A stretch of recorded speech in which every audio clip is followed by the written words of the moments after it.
Pritamastu ma vishavahai. Om Shanti Shanti Shanti.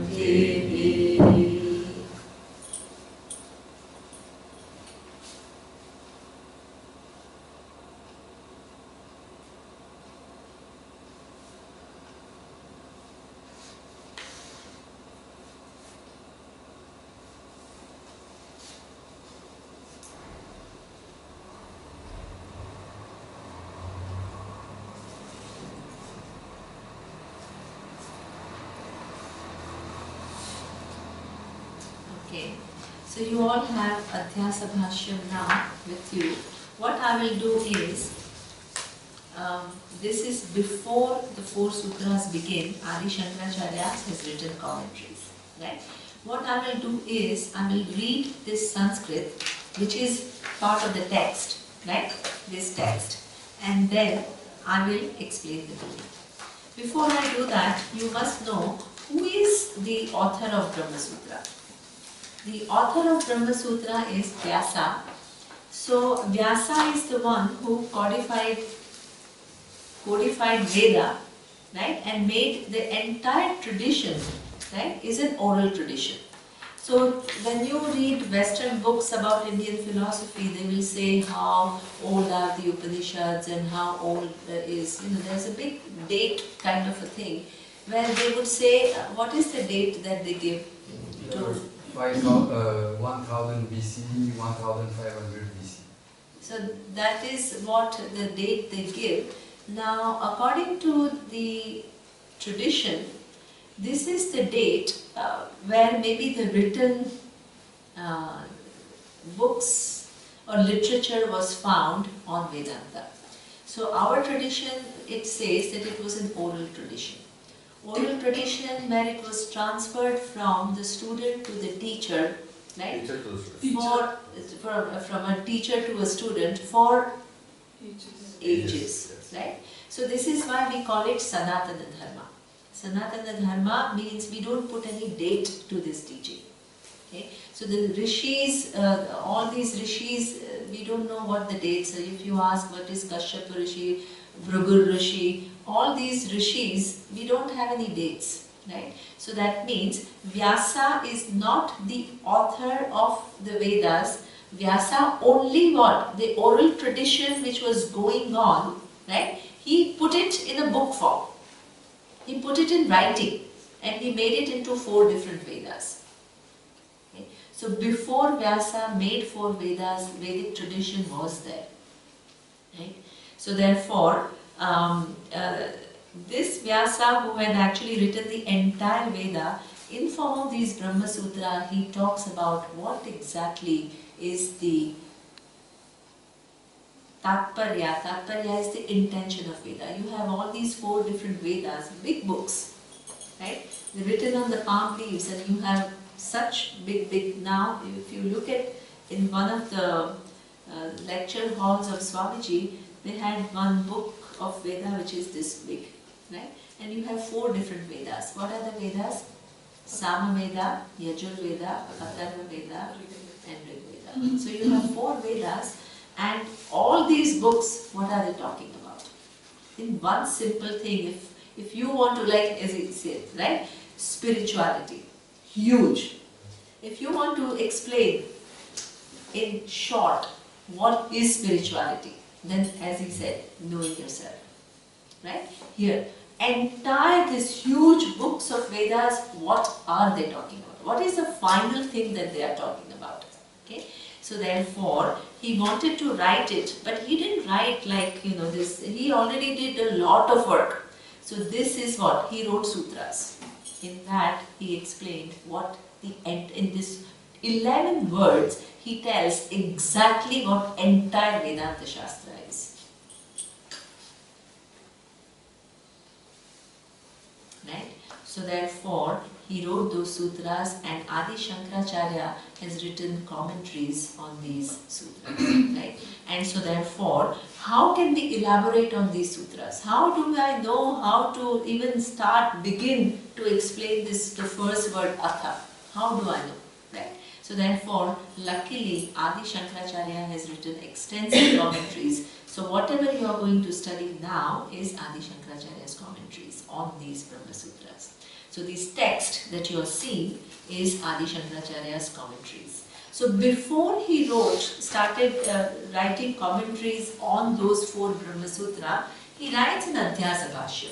Adhyasa Bhashya is establishing even the need for that Brahmasutra. Why do you even need Brahmasutra? Why, if the whole purpose of Vedanta is to know yourself, which is really the subject matter, then in any other class, what would happen?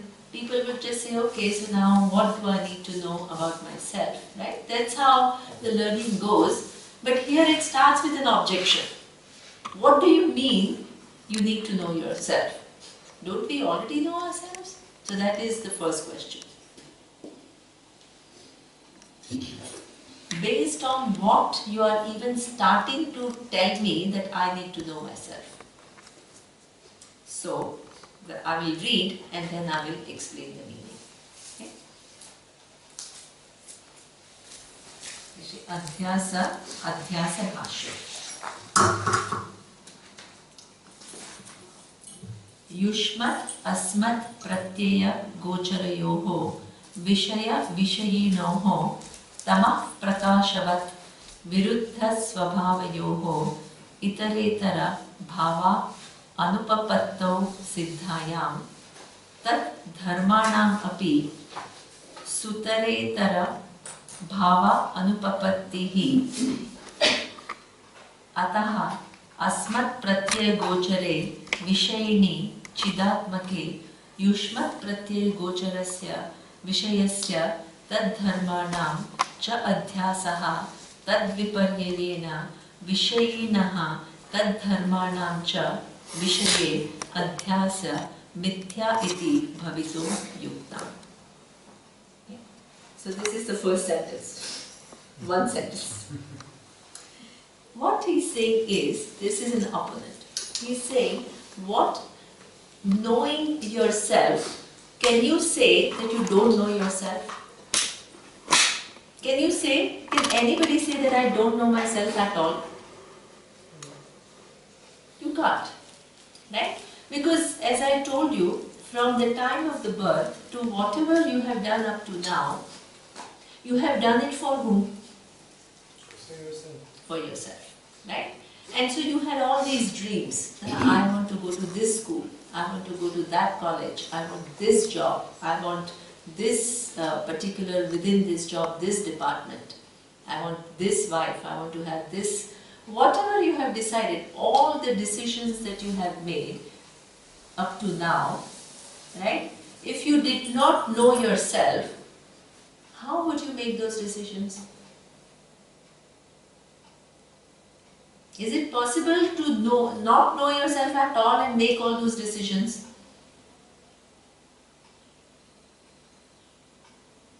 But you make the decisions on the basis of wrong understanding of yourself. So that means that nobody can claim, so what he's saying is, nobody can claim that I don't know myself at all. Nobody can say that. Right? From the time you ask a child, what do you want? Then they will say, I want this, means they know what they want. So therefore, everybody knows I am. There is nobody who doesn't know I am. And in different points in our life, we also think that we know who we are and what we need. Right? So therefore, but the problem is it is subject to revision. It keeps on undergoing change. There is no permanency in my conclusion, I want this. Okay? But not only you don't know what you want, but who you are, that is a more fundamental question. Even that people don't know very well. They have some conclusions, but they haven't examined whether those conclusions are in keeping with reality or not. Okay, so therefore, this whole inquiry is about the I, which you already know, but you don't know accurately. Okay, but he says, but I is mixed up with what? If you say you don't know I, is it that you don't know at all, or you are mixing it up with something? So what Bhashyakara says is that you are actually mixing it up with something. Asmad and Yushmad. Asmad is I and Yushmad is you or something which is not you. Okay, so therefore he says that between I and not I there is a confusion. Everybody lives with that confusion. There is a mix-up. Then the Purva Pakshi, who is the opponent, he says, how can I be mixed up with not I? Not possible. Right? So for example, will I mix myself up with the table? Will I? No. Will I mix myself up with a mountain out there? My inquiry, I have to know the nature of I, so let me decide whether I am the mountain or not. Does anybody need to do any inquiry like that? Even something which is a cloth, which is so close to me, do I need to inquire whether this is me or not? No. So therefore he says, what kind of a mix-up are you talking about? It's very obvious. Nobody can mix up between what? The I and not I. If you're not knowing I means that there is a mix-up, I can't believe that there is a mix-up because this is not possible. This is opponent. Asmat and Yushmat Pratyaya you cannot mix up because what? They are opposite. They are Viruddha Swabhavaha. Viruddha Swabhavaha is opposites. Right? And then he says Tamaha Prakashavat. It is so opposite that the mix-up is not possible. Right? Now, then he says that is it possible that you don't mix up subject for the object, but you mix up the attributes of objects as attributes of subject? Is that possible? He says even that is not possible. Because not only you will not mix up this table as I, but even the attributes of this table, which is what? The height, the length. Will you take it as the nature of I? No. So he says both are not possible. Opponent. Right? So therefore, you need to understand they are talking about two types of Adhyasa. One is what we call Artha Adhyasa and the second is Dharma Adhyasa. What is Artha Adhyasa? When you mistake one object for the other. For example, you're in dark in a forest and there is a kind of a little length of something which is of this width and it's there, right? And you don't see very well, it's dark. What would you think it is and you're in the forest? You think that it is a snake. Now if it was not a snake, but if it was a rope, then that means what are you doing? You are taking one object for the other object. Right? What are you doing? You are taking rope for a snake. This is what we call Artha Adhyasa. You are actually seeing something else. What is there is a rope and what you are seeing is a snake. Right? The second type of Adhyasa is what we call Dharmadhyasa.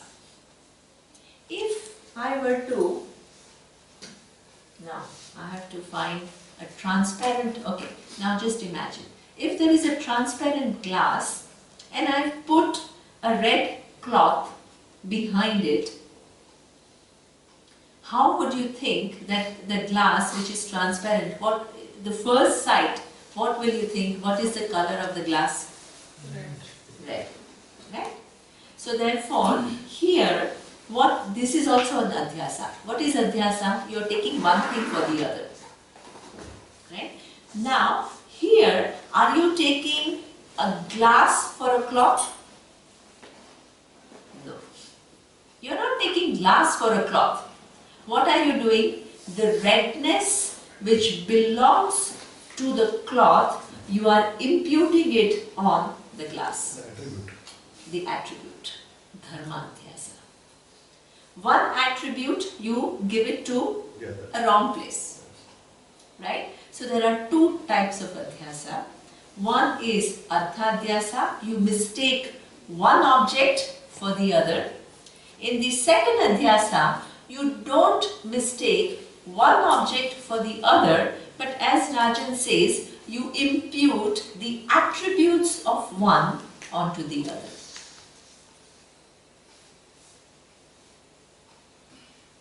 And the Purva Paksha is saying, in the case of Atma, I, and everything else, both these adhyasa are not possible. Neither you can mistake Atma for Anatma. It's too obvious. For everyone, this is not I, this is not I, this is not I. Where is the question of adhyasa? What is this knowing oneself that you're talking about? You can't mistake I for anything else. Neither you can take on the attribute of the object as your attribute. Right? Imagine you see a monkey and you start thinking that monkey's attributes are my attributes. Where will you land up? In a mental hospital. Right? So here he says both are impossible. It's too obvious. So what is this knowing the Atma that you are talking about? There is no subject matter like that. This is what Purva Paksha is saying. You see, every sentence you make, there is somebody else who is questioning you. There is no such thing as not questioning the scriptures. Every sentence has to be what? Analyzed. So therefore, what is our answer? We have to answer. So, our answer is Tatha api anyonya asminya anyonya atmakatam anyanya dharma adhyasya itaretara avivekena atyanta vivaktayoho dharma dharminoho mithya jnana nimittaha satya anrute mrithini krutya aham idam mama idam iti naisargikoyam loka vyavaharaha. Bhashyakara says, Bhashyakara is Adi Shankaracharya. He is replying to the opponent by saying, I agree with you. It's true. It's actually not possible to mix up I with not I because it's too obvious the differences. But then he says the entire loka vyavahara, the empirical world transaction is done with this adhyasa. What? Mixing up I with not I. So, what is mixing up this I with not I? When it comes to, up to the time that it comes to this cloth not being me, everybody is very clear. But when it comes to the skin, that is I or not I? A part of I. Is it part of I? No. We think that it is part of I. This is what he says, it's incredible. It's incredible that even though it is so obvious and nobody should be doing it, everybody ends up doing it. Because if you ask any scientist, he's a scientist, anybody who's a biologist here, you studied, what did you study, Preeti? MBA, finance marketing. Yes, okay. Not quite the cash is still outside. Okay, so what is the skin? What is the skin that we talk about? Anybody, Surya is biology. What is skin? What is skin? Skin is the largest organ in the Skin. body. It is a very, thin kind of membrane which seems to divide where I am heading and the other is heading. And then it is just made of some atoms and molecules which enables some exchange between outside and inside. There are some exchanges. Exactly. Right? So this skin is the one which actually, as he says, is just what? This membrane and then atoms and particles. Okay? Which serves a function, as he says, right? It creates as though a boundary between this sari that I am wearing and what I think to be I. It creates that sense of separation. So therefore I feel that I end here and the world begins there. So Yushmat Pratyaya begins where my skin ends. And Asmat Pratyaya is where? Up to the place where my skin is.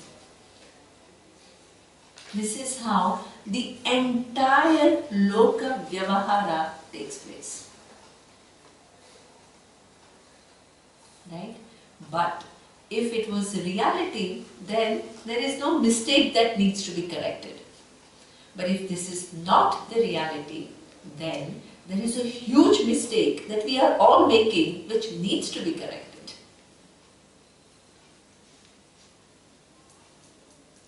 Okay? So therefore, here he says there are two types of things that we do. Right? One is Mama Idam. Okay? So here he says, we do both. Here he says Aham Idam and Mama Idam. The entire suffering that we have is because of two major adhyasas we do.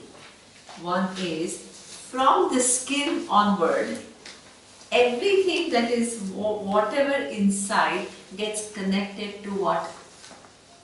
I. Right. And therefore it becomes, even if I feel that it is not, it's part of I. What does it mean?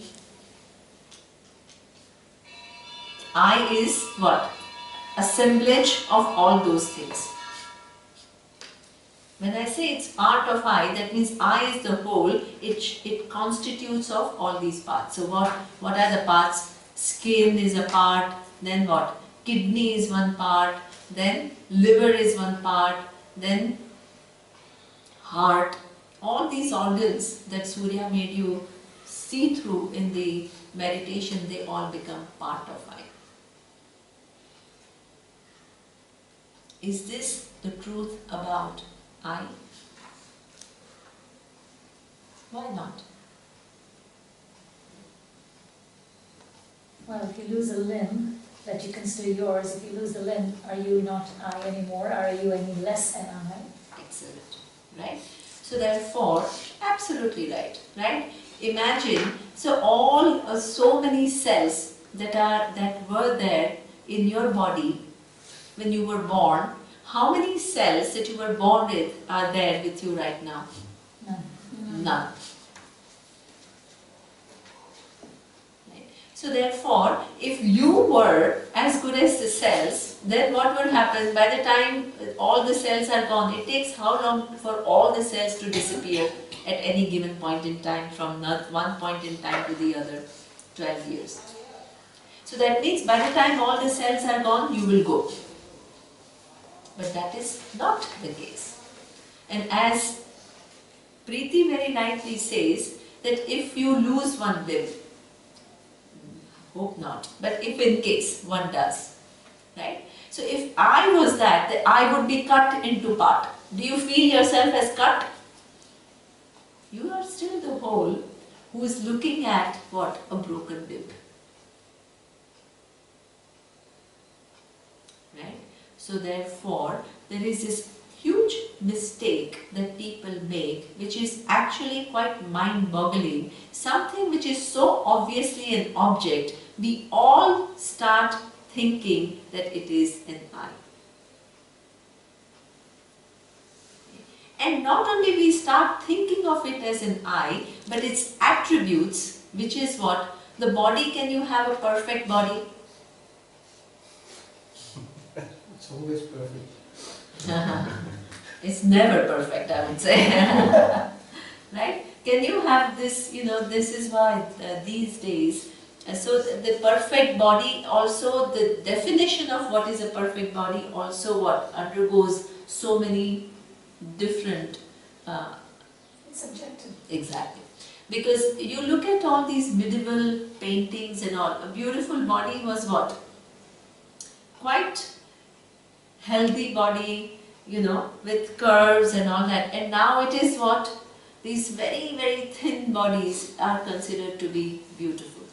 So therefore, all the attributes of the body, whichever those things are, which body itself is a highly limited entity, they get imputed on I, and then what happens? I suffer from all kinds of complexes which are centered on my body. Ask any teenager how many complexes they have, and how many of these complexes are centered on their body.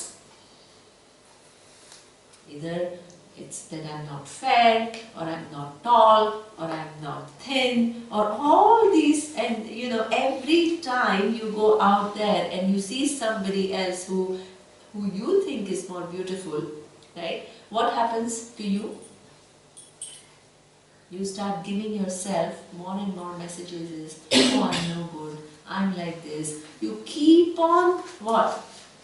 Putting yourself down more and more and more. So now, not only you're mistaking the body, which is constituting of all these different organs which are nothing but cells, as I, but also the dharma of bodies. There is some fact about the color of the skin.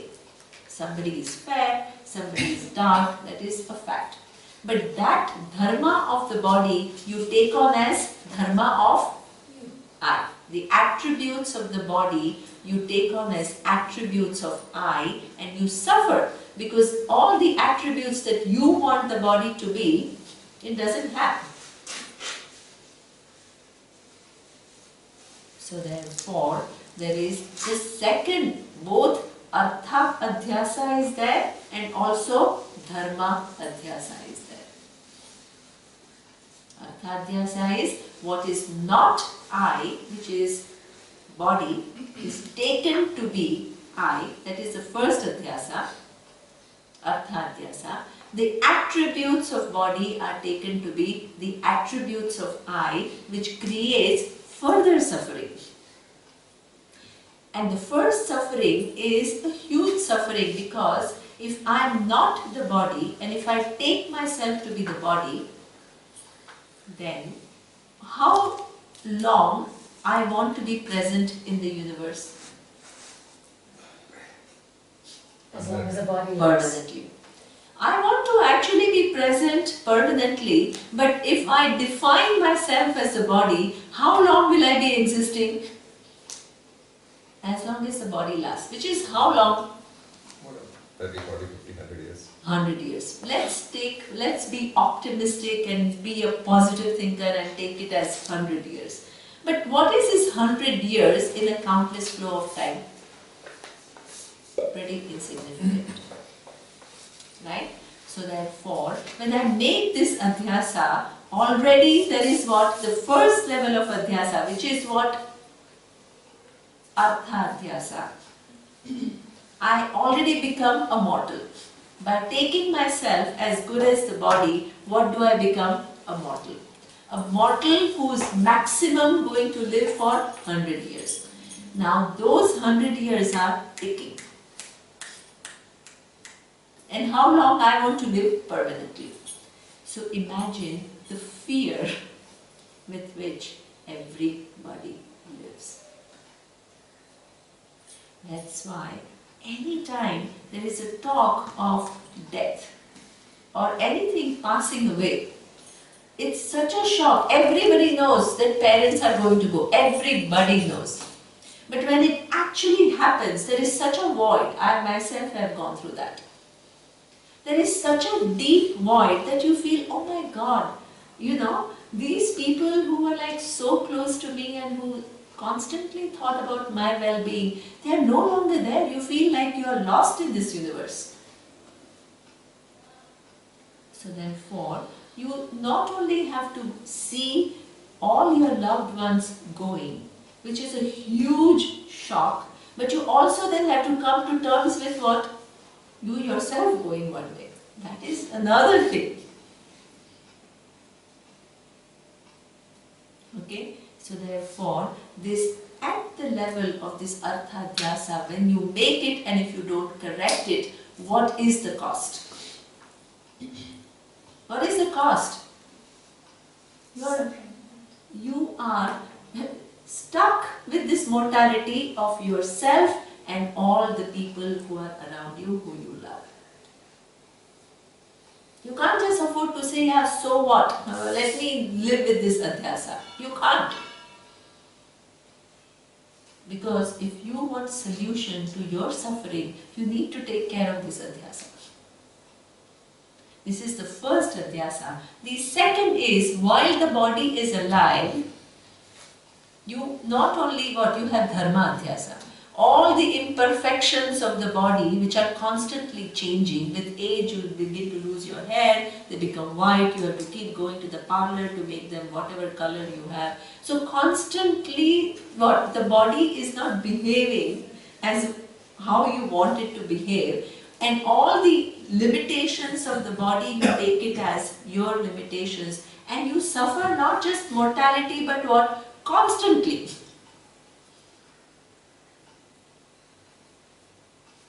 Because what? By the time you are 42, you have to start wearing glasses.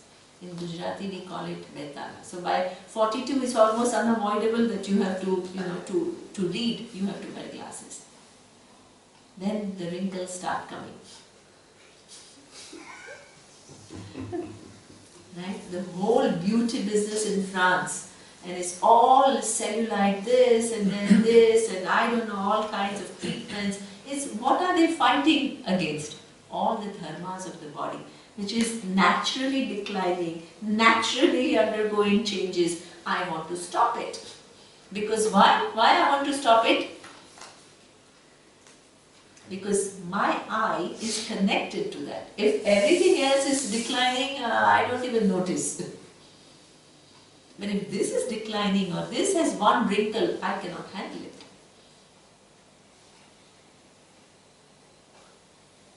Right?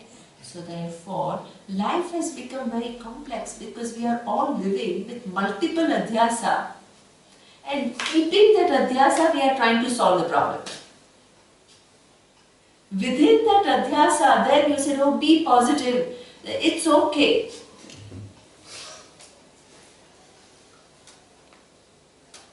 Right? So this is where Adi Shankaracharya says, this is a huge Adhyasa that we all live with. Arthadhyasa and Dharmadhyasa. But it's not only that, he says there is one more Adhyasa. What is the third Adhyasa that we all live with? I love my child, I love my spouse, so whatever difficulty that spouse is going through becomes what? My difficulty. So there is a third Adhyasa. One is with reference to me being the body, the second is with reference to the attributes of the body taken as my attributes, the third is everybody that I take to be close to me, all their problems I load on to what? Myself. Mama idam. Aham idam and mama idam. That's how every human being has become a very complex human being. Because we keep on loading every transaction of ours. Neither we can actually, if we live within this adhyasa, tell me what we can solve. Tell me what you'll be able to solve. Fundamentally, what you can solve. Can you ensure that everybody that you love are exactly as you want them to be? Can you? You can't do that. Can you ensure that your body is exactly as you want it to be? No. Can you avoid the mortality of your body? No. So that means nothing is going to work your way and you want freedom. And your whole search is nothing but permanent, not only freedom here and there, permanent freedom. Where are you going? With all these different techniques, all these different things that we all do, we get nowhere. We get nowhere because we haven't understood. We haven't understood the fact that keeping this adhyasa intact, there is never going to be a solution. And we constantly try to find solution keeping the adhyasa intact. When you understand that, Vedanta becomes critical. Because it solves that basic problem of adhyasa. It makes you see who you are in a totally different light. Not with this common understanding that we all have, which itself is what? A faulty understanding.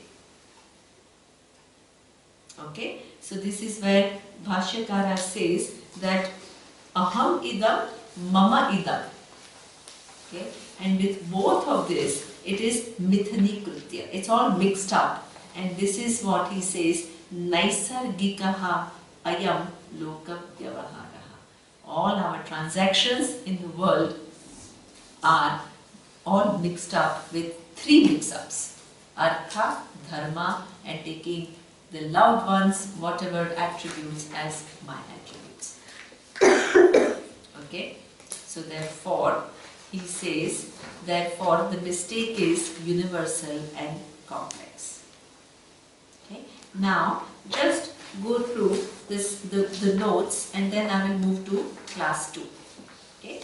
Now, if you can understand all the points, then you have understood this meaning. So look at this. The first argument is the opponent between Yushmat, object, and Asmat.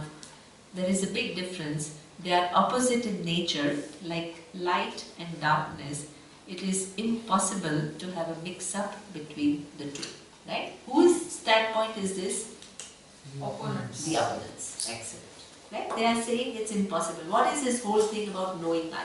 They are saying this. It's impossible. Who are the opponents in this case? The opponents is, he has not specified. Okay. Right? It is just he's creating anybody, you, me, X, Y, Z. There is no written opponent here. Right? It can be anybody. It will also be the argument in the mind. Exactly. That's why X, Y, Z. Absolutely. Right? So therefore, then he talks about neither you can mix up, then he goes further into a mix up. Neither you can mix up I for an object, okay, or attributes of I for attributes of the object. He's saying. Right? So therefore, we saw there are what? Two types of adhyasa. What are the adhyasas we saw? Artha adhyasa and dharma adhyasa. What is artha adhyasa?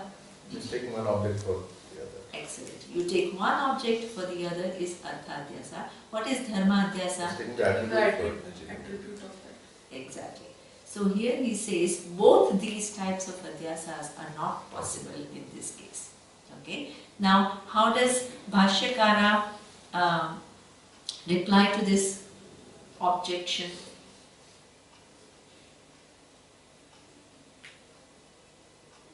He says, true, even though it is impossible, it's actually quite incredible we all live with this adhyasa.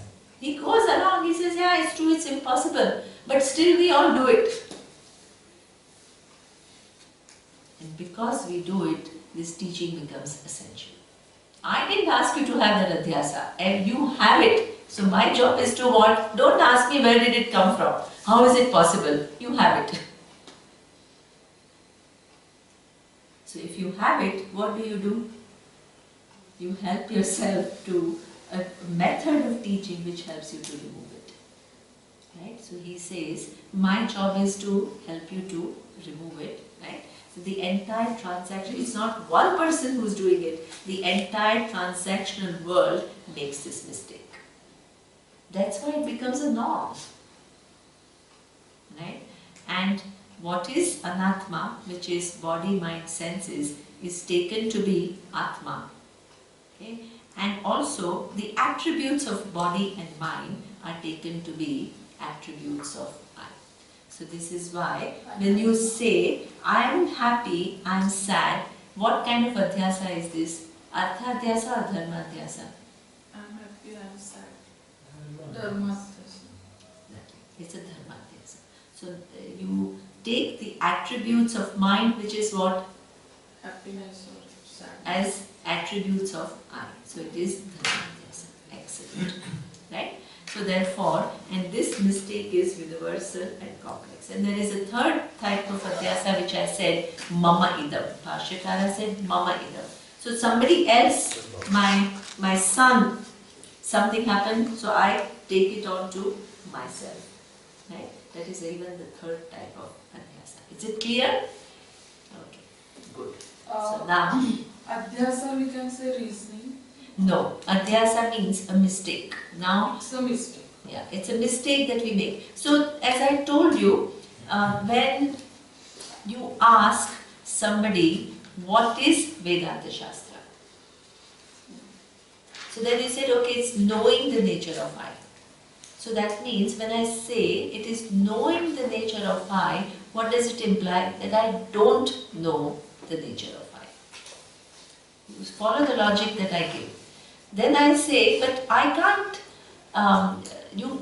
tell you that you don't know yourself totally, because everything that you have done so far has some understanding of who you are. So you can't say, I totally don't know myself. So what is the nature of problem? That knowing yourself or not knowing yourself, what is it? I can't say I don't know myself at all. So therefore, he defines it as what? Something which is not I is taken to be I. So it's a mistake. And what are the attributes of not I are taken to be the attributes of I. This is a mistake, and therefore knowing oneself means what? Removing this mistake. Otherwise you don't know. Knowing myself means what? Everybody, I am in search of myself, I want to know myself, but what is it? What do you want to know? This is where Bhashyakara makes it very, very clear. What is this knowing I? What does it mean? It's removing that mistake. Fundamentally, it is removing that mistake. The three mistakes. The three mistakes.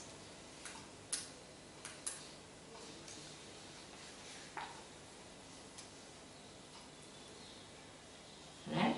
So therefore, here he says, the next question is, you are starting with this Adhyasa, Adhyasa, Adhyasa. So let's define what is Adhyasa. So that's what Savita's question was. What is Adhyasa, by the way? Right? So Adhyasa he defines. Every word that is used is defined. Nothing is just spoken. You don't just speak. You are very precise. You are exact. Right? So therefore, Adhyasa is now analyzed. If you are not following the logic, it's very important that you follow logic, because everything is going to be built on this. So if you don't follow, please stop me and ask me questions. Don't let it go, because it's very important. I am building. Aha. Kaha ayam adhyasa nama iti uchyate. So, how do you define adhyasa? So there are a couple of definitions which are given. Here it says, Smruti Rupaha Paratra Purva Drashta Avabhasaha. Okay? This is one way of defining Adhyasa. What is Adhyasa? Here he says, Smruti Rupaha Paratra Purva Drashta. Something is in front of me, right? He gives an example, we will see. And what I am carrying is a memory of something that I have seen earlier. And what am I doing? Instead of seeing this, I am carrying the memory of what I am seeing earlier. So what do I see? That object. You see that object. So I don't see what is in front of me, and I see what I am carrying the memory of. So this is what we call, define as Adhyasa. Okay? So in a very simple way, there is an example given within the tradition. So let's say you are walking on the beach and you see a shell. A shell, and it's shining and it's white color. Okay? So therefore, what is in front of you is shell, right? Now you have smriti of something which is white and shiny, and what is generally the memory that you are carrying within yourself? White and shiny. Egg. Diamond, silver. In this particular thing, Bhashyakara gives an example of a silver, right? So you have a memory of white and shiny, and that is silver. So immediately you impute that silver onto this shell. So what is there is shell, but you are carrying a memory of silver, and because of a similar nature of the attribute, what do? You impute it, and do you see shell? You see what? Silver. So this is what we call Adhyasa. If you were deliberately doing it, can you call it Adhyasa? No. If it was deliberate, then it's not Adhyasa. But if you start believing that this is silver, but actually it does not correspond to what is really there, then only there is Adhyasa. Okay, so Purva Drashtaha, something which is seen before, which is carried in your head as Smriti Rupaha, right, is now seen in as something which is in front of you, which is not there. Okay, so Smriti Rupaha Paratra Purva Drashta Avabhasaha. Tam Kechit Anyatra Anya Dharma Adhyasa iti vadanti. Okay? So the other people are saying, why do we make it so complicated? Why can't we just say, in place of one thing, I see the other thing? That is Adhyasa. Why do you need to call it, oh, you have a smriti, you have a memory, then there is of something, then you impute it on something else. Why can't you just say, I'm seeing one thing for the other, and I'm not seeing the things as they are, and that is what is Adhyasa. So that means you are trying to look into how do you define Adhyasa? Right? Different definitions. Which one do you think is more appropriate, or do you see any nuances within these definitions?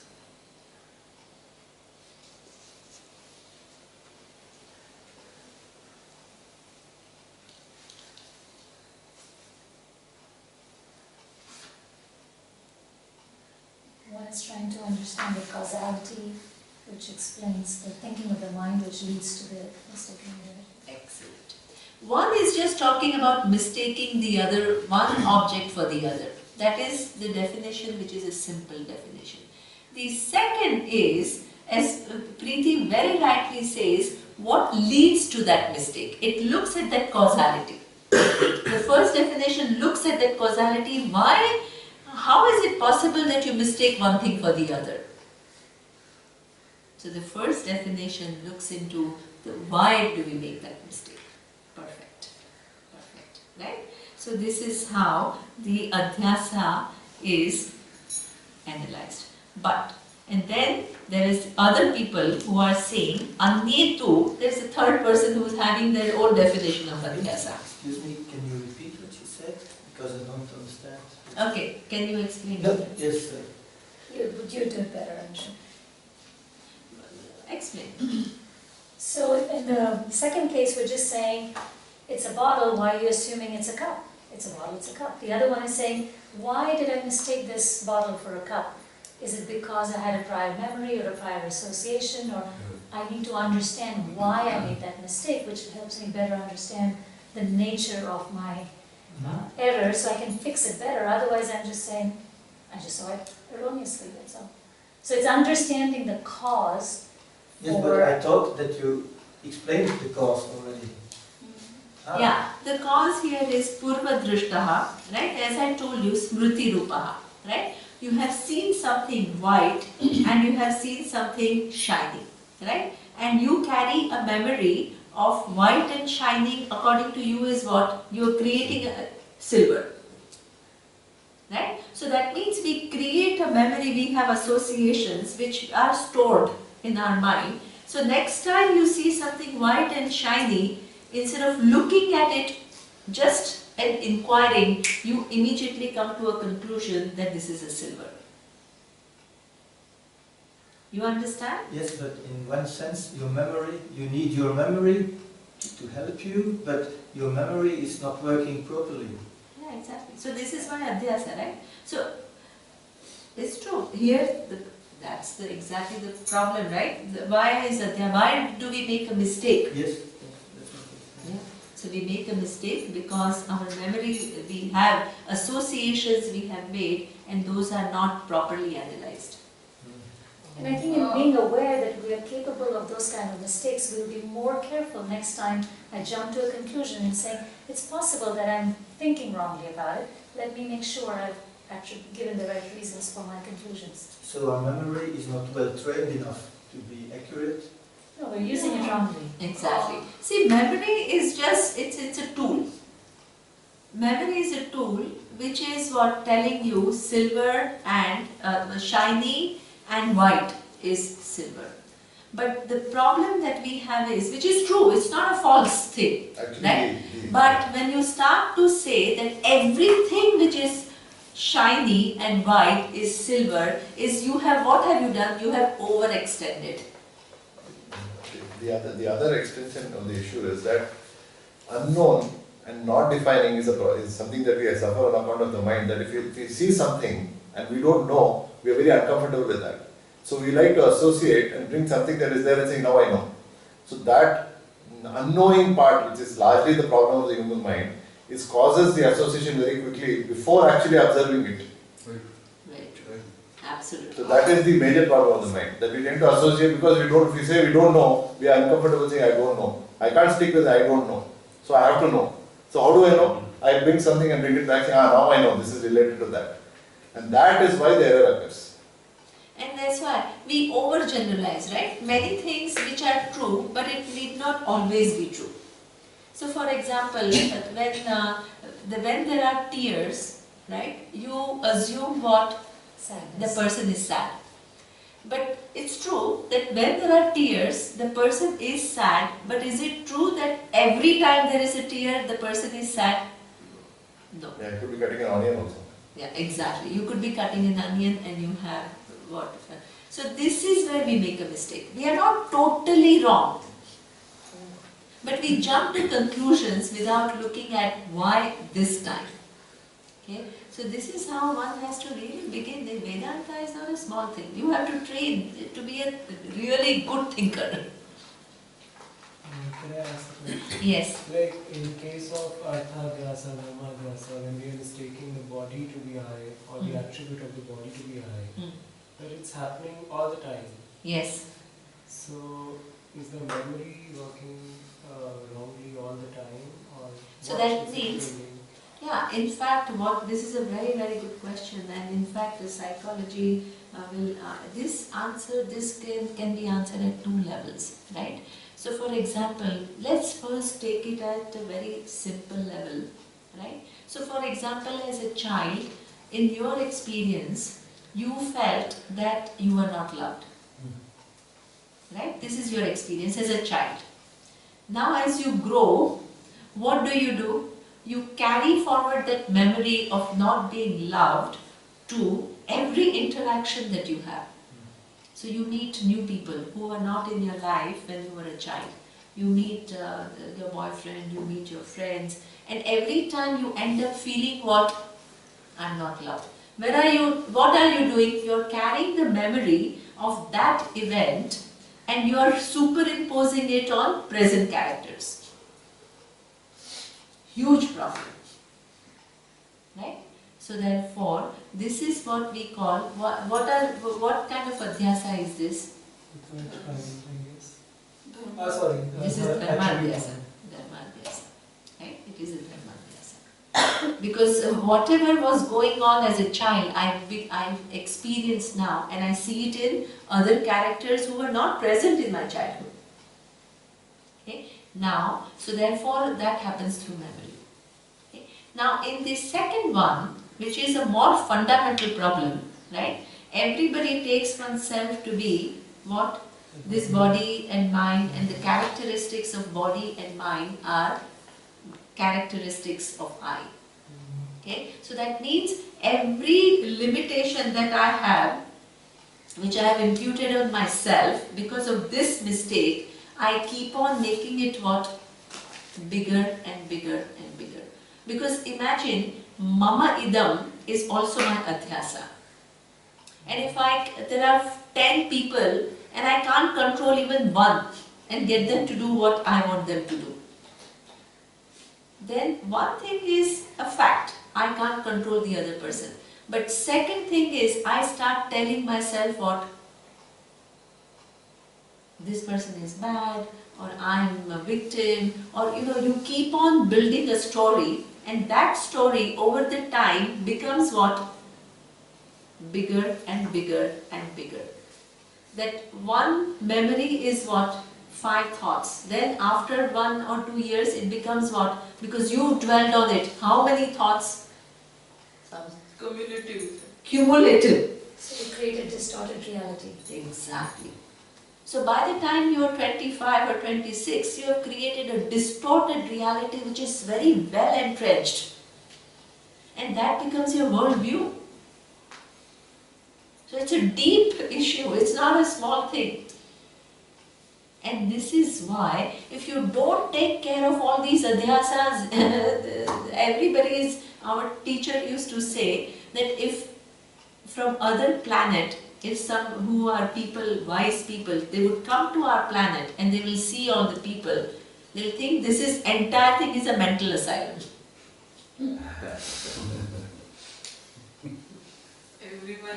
Everybody is living in their own world, of created world. We should not be sad when our family dies. No, this is not at all. What is adhyasa? Did I say you should not be sad? This is your addition, this is adhyasa. I'm only making you see what is the reality. Therefore, you are taking that I'm telling you not to be sad is adhyasa. This is a perfect example of adhyasa. What is not said is seen. Did I use the word sad? Did I give you an advice of not to be sad? I'm just exploring realities. But you start taking it in a way that you want to take by saying, oh, she's giving me an advice of not to be sad. No, I haven't come to anything like that at all. This is exactly what adhyasa is. You begin to impute and you begin to see things which are not there. For me it was a good question, Yeah. because I have a good answer. Yeah, exactly, right? So here I'm just analyzing. This is where even in this teaching it totally interferes. Because the role of a teacher is not to give an advice. Really, I never give any advice to anybody. But everybody wants to receive an advice, so they keep on asking me, are you telling me to do this? I said, no, I'm not telling you to do this. I'm just making you see things. That's my role as a teacher. People are so used to receiving advice. Therefore, by the time I say something and how you receive it is another story altogether. And that's why after each class, if I ask the students, okay, what did you learn? It's actually quite interesting. Everybody will have something else to say. Because they all receive based on what? Their own lenses. Their own, yeah. Purva memory. Yeah, Purva memory, exactly. And you try to connect what I'm saying with whatever is going on in your mind at that given point in time. So you have you give overemphasis to one point, which is what you are concerned with. Somebody else's mind is dwelling with something else, and they take a totally different standpoint and they blow it up because that's of relevance to them. So this is how we all receive it differently depending upon what? Context. Our context. And this is exactly, so that's why to receive Vedanta in its totality, how do you need to become?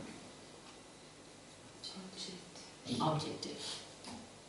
You don't add, you don't subtract. You try to see what is being said. Just that exactness, that precision in your thinking is what you need.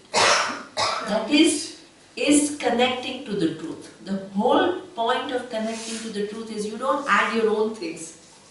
You see what is. Like if I see that white shining shell and I tell myself that it is white and shining as silver. Then it's correct. It's correct. Then it's Because correct. It is not silver. Because you see the fact that it is not silver and you see some similarities. Perfect. Perfect. That is how we have to. This is how you have to live. Exactly. There are some similarities, but it doesn't make you commit the mistake. Yeah. Absolutely. It's the time. Okay, Surya is reminding me it's lunch time, so we have to stop. But we will continue into the definition of Adhyasa. My God, this time passes so fast. Time passes fast? Good. At least you're not bored and you're not telling me that it's all going above my head. So that is good.